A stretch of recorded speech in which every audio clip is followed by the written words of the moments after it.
நாம இந்த இடத்துக்கு வந்த பிறகு நம்ம ஆச்சரியப்படக்கூடிய அவருடைய வாழ்வியலை நம்ம கேட்டு அறிந்த போது உடல் சிலிர்த்து மல்லர் என்னும் இந்த தேவேந்திர குல பாண்டியர்களுடைய தடத்தை வேரை நாம் அறிய வேண்டும் என்றால் இந்த பாண்டியர் குடியிலுடைய குலதெய்வ வழிபாட்டின் ஊடாகத்தான் அதை வென்றெடுக்கும். ஏன் இந்த சின்னமனூருடைய ஒட்டுமொத்த பாண்டியர்களும் இவரை கடவுளாக போற்றி வணங்க வேண்டும்? நீங்கள் பார்த்து கொண்டிருக்கிற இங்க ஒரு அம்மன் இருக்கிறார். இந்த அம்மனுக்கும் அந்த கரிய கொடுமனுக்கும் என்ன சம்பந்தம்? இவர் ஏன் இந்த வயல்வெளிகள் மத்தியில் இங்கு தெய்வமாக வீற்றிருக்கிறார்?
வணக்கம். இப்போ நாம எங்க இருக்கோம் அப்படின்னா தேனி மாவட்டம் சின்னமனூர்ல இருக்கோம். சின்னமனூர்ல ஒரு வயல்வெளி பகுதியில் இருக்கோம். நம்ம மிக முக்கியமான நம்மளுடைய தமிழருடைய பண்பாட்டினுடைய ஒரு ஆணிவேர் அடிப்படையான நம்மளுடைய பண்பாட்டு நாகரிகத்தை சொல்லக்கூடிய ஒரு கல்வெட்டை தேடி நம்ம வந்திருக்கிறோம். ஒரு கல்வெட்டுன்னு சொல்றது கூட அது ஒரு வீரருக்காக எழுப்பப்பட்ட ஒரு நடுகள். அந்த நடுகளை நம்ம கேள்விப்பட்டு நம்ம எப்படியாவது இதை நம்ம பாண்டிய நாடு ஊடகத்துக்கு காட்சிப்படுத்தி அதை நமது பார்வையாளருக்கு கடத்த வேண்டும் என்று நீண்ட நாளாக நம்ம திட்டமிட்டு இருந்தோம். பல்வேறு வேலை பழுவுனால நம்ம அதனால சரியான அந்த இடத்துக்கு வர முடியல. இது குறித்தான நம்ம நிறைய தகவலை நம்ம தேடி திரட்டி வச்சிருக்கிறோம். ஆனா நாம இந்த இடத்துக்கு வந்த பிறகு நம்ம ஆச்சரியப்படக்கூடிய அவருடைய வாழ்வியலை நம்ம கேட்டு அறிந்த போது உடல் சிலிர்க்கிறது. நாங்கள் கேட்டு அறிந்த இவர்களுடைய அந்த சிற்பத்துடைய வரலாறு பின்னணி குறித்து மிக நீண்ட நெடிய ஒரு வரலாற்று மல்லர் என்னும் தேவேந்திர குல வேளாளர்கள் என்னும் இந்த பாண்டியல் குடியில் பிறந்த கரிய குடும்பர் அப்படின்ற மிகப்பெரிய ஒரு வீரனை பற்றி தான் இந்த முழு எபிசோடுமே நம்ம இருக்க போது. யார் இந்த கரிய குடும்பர்? இந்த கரிய குடும்பருக்கும் இந்த சின்னமனூருக்கும் என்ன தொடர்பு? அவருடைய வரலாற்று பின்னணி என்ன?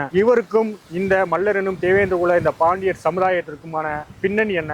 நமக்கு இது இந்த கதை ஊடாக, இந்த வரலாற்று சிற்பத்தின் ஊடாக, இந்த நடுகளின் ஊடாக நமக்கு இந்த பாண்டியருக்கு என்ன பெருமை ஏற்படுத்த போகிறது அப்படின்றதை விரிவாக நாம் அங்கங்கமாக பிரித்து இதனுடைய முழு தொகுப்பாக நம்ம பார்க்க போகிறோம். எனவே நமது உறவுகள் தொடர்ந்து இந்த காணொலியில் இணைந்திருங்கள். மிக நீண்ட நெடிய வரலாற்றுக்கு சொந்தக்காரர்களான மல்லர் என்னும் தேவேந்திர குல வேளாளர்கள் இந்த பாண்டியர்களுடைய அடிப்படையான ஒரு மிக நமக்கு எங்கெங்கோ ஆதாரம் என்று நம்ம தேடுகிறோம். ஆதாரம் எங்கேயும் இல்லை, நம்ம சுற்றி தான், நம்முடைய வாழ்விடத்தில் தான் நம்ம புதைந்திருக்கிறது. அதை நாம் கண்டுகொள்ளாமல் பல காலமாக நம்ம கடந்து சென்றிருக்கிறோம். இன்று அதை கண்டுபிடித்து அதற்கான அந்த வாழ்விடத்திற்கான அது நோக்கம் என்ன, அடிப்படை கூறுகள் என்னென்ன, மூலக்கூறுகள் என்ன, எதற்காக இந்த சிற்பங்களை வடிவமைத்திருக்கிறார்கள், இதனுடைய பின்னணி என்ன, இதனுடைய வழிபாட்டின் என்ன அப்படின்றதெல்லாம் நம்ம விரிவாக பேச போகிறோம். ஏனென்றால் தமிழருடைய வாழ்வியல் வழிபாடு என்பது இயற்கை சார்ந்தது. தமிழர்களுடைய வாழ்வியலை படம் பிடிக்க வேண்டும். தமிழருடைய தடத்தை மல்லர் என்னும் இந்த தேவேந்திர குல பாண்டியர்களுடைய தடத்தை வேரை நாம் அறிய வேண்டும் என்றால் இந்த பாண்டியர் குடியிலுடைய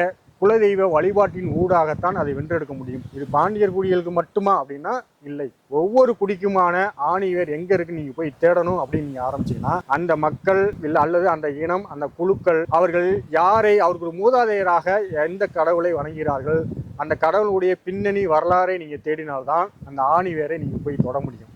குலதெய்வ வழிபாடு என்பது வெறும் கட்டுக்கதை அல்ல, அது ஏதோ புராண கதை அல்ல. நம்மோடு மனிதனாக நம்முடைய மூதாதையர், நம்முடைய முன்னோர்கள் நம்மோடு வாழ்ந்து இந்த மண்ணிற்காகவும் இந்த மக்களுக்காகவும் வாழ்ந்து நம்முடைய இந்த மண்ணிலே வாழ்ந்தவர்களை தான் நாம் கடவுளாக போற்றி வணங்குகிறோம். அவர்கள் தான் நம் முன்னோர்கள்.